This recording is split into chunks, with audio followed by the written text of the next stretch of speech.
Hi, everyone. My name is Kendall Rawls. I'm the Director of Development with the Rawls Group, your host. Today, David Weaver, a succession planner with the Rawls Group, is filling in with Dr. Merlot. Dr. Merlot and I were scheduled to discuss how do I motivate my children, nephews, in-laws, etc., to come into my business.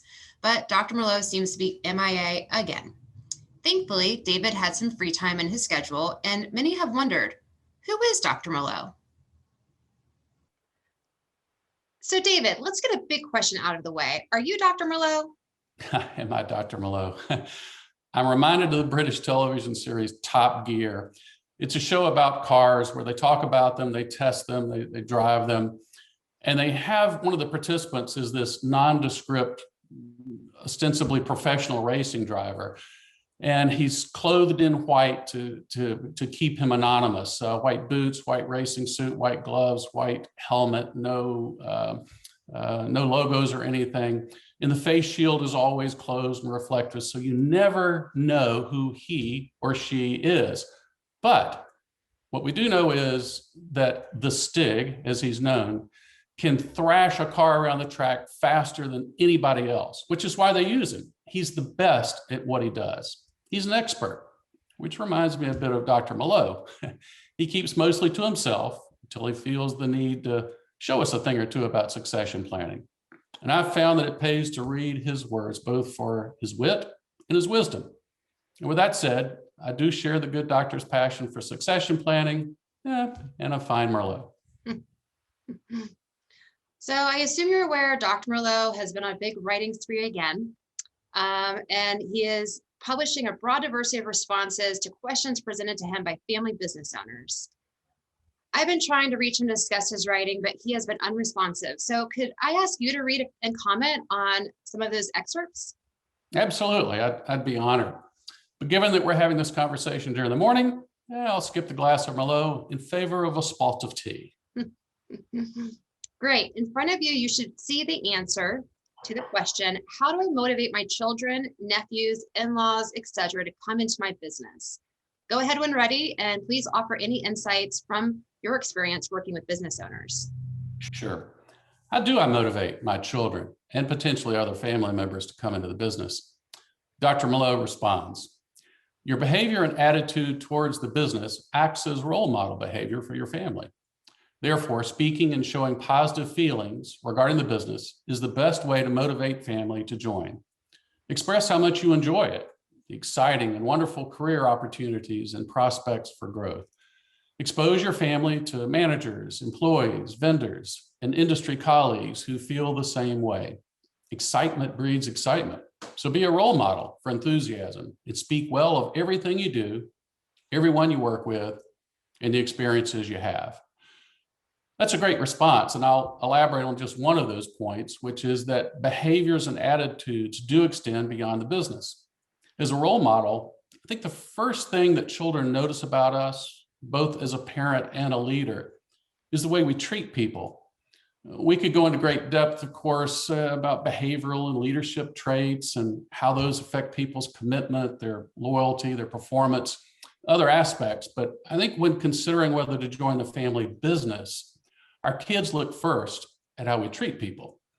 Is it an environment where everyone is encouraged, respected, and provided opportunities for growth? Do family dynamics enter into the family business, or is it a professional environment? In many respects, what you see is what you get. And your children are probably pretty intuitive about what to expect based on what they've heard from you and from others over the years. Dr. Merlot continues, however, if everyone around you knows the business is killing you, don't be a phony. If you spend a career talking about how the business is a dead-end grind, don't presume you can do a U-turn on attitude because it just won't work. Your family will not take you seriously and your credibility will be tanked.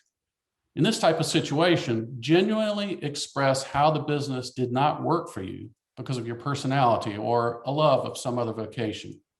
If the business is suitable to your family, make the case as to why it would be far more compatible to their goals, personality, and or interest. Well, I completely agree.